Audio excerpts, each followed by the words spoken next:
If you think a buyer's agent just unlocks doors and lets you in houses, you're about to lose money. Let me explain. That stuff, that's maybe 10% of the job. The real work happens before you step into a home and after you fall in love with one. I'm finding you houses that aren't even on Zillow yet. I'm protecting you when it's time to negotiate. And when the inspection turns something ugly, and usually does, I'm there to protect your interests and to make sure it doesn't cost you. So over the next few minutes, I'm gonna go over what I actually do for my buyers. If you like browsing for homes online and you enjoy it, browse away. But there are things that those websites aren't telling you. A lot of those websites don't update as often as you think. Some of them take hours or even days for homes to show up after they hit the market. And some show homes available when they already have offers accepted. You fall in love with the house only to realize that it has been gone for weeks. That's where I come in. I work through the MLS to give you up-to-date information in real time. I know what's coming on the market, what is available, and what will be coming on the market before it hits the market. That inside track saves you time and a lot of aggravation. You had the highest offer and you didn't get the house? What?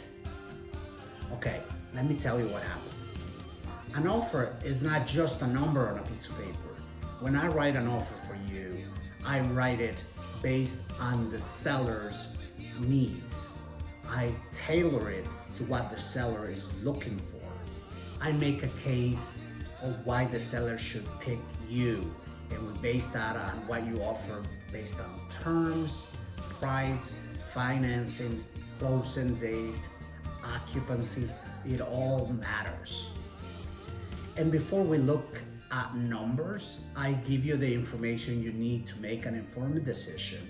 That's based on recent sales activity in the area, so you know what that home is worth. One more thing nobody tells you, the agent making the offer is part of the equation. When the listing agent sees my name, they know this offer is likely to close because I delivered in the past. The seller is asking for highest and best by noon. Time to panic? No. Look, I know it's frustrating. In this market, most homes feel like they're going through a bidding war. And to be honest, in most cases, they are. But highest and best shouldn't always mean overpaying for that home. I gotta be honest, of course you could always get the house if you're willing to pay way over what the home is worth. But to me, that is not winning. That's starting off owning a home with negative equity. My approach, we know the area, we know the comps, we know what the seller wants. We make you offer based on that. We make the best offer, not just the most expensive offer. I don't promise to get you every house you make an offer on, not in this market. What I can promise is that what we offer on and we get accepted, you will be happy with the house and you will be happy with the price. This is where buyers lose the most money, and it's not the price and it's not the interest rate, it's this. Congrats, your offer got accepted. Now the inspection period begins, and this is where experience matters. This is how I work. Real numbers, no emotions. The inspector flags the roof, we get a roofer out there to give us a price on what it costs to repair or replace the roof. Same thing for a heating system. We get a specialist on, can it be repaired? Does it need to be replaced?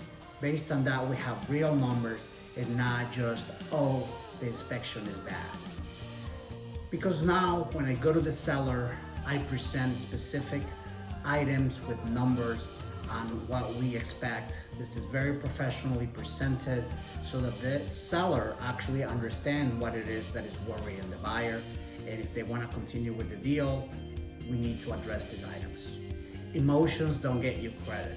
Real numbers by professional estimates of the work required do. Between an accepted offer and keys in your hand, there are about, 100 things that could go wrong. I'm not exaggerating. The appraisal, does the house appraise for the value? Title issues with the attorney, is the lender on track? Are there any issues with the final walkthrough? Miss any of these, and you, the buyer, are in a terrible position. This is why I don't wing it. I have a proven system. I have a checklist of things that we put each deal through so that nothing gets missed, because nothing is left to memory. I'm coordinating with your lender, your attorney, the other agent, so that the day of the closing, all you have to do is sign and smile. I don't need an agent. I have an attorney. I hear this a lot, and it's a big mistake. Let me be clear. I love attorneys. I love what they do. I work with them in every single deal. But what most buyers don't realize is attorneys usually don't get involved until an offer has been accepted. They deal with title issues, they check in on financing, and they get all the documentation ready for the closing. That is their lane. So who found you the house before some of the websites had it? Who won that offer for you without overpaying? Who competed on a highest and best scenario without panicking, with a plan? If there were any inspection issues, who brought real numbers to have an upper hand in negotiations?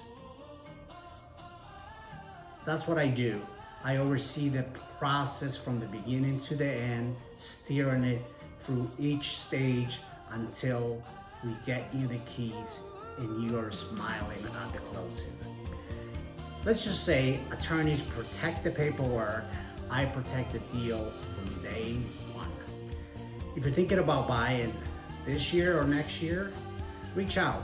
My info is in my profile, and the conversation is always free.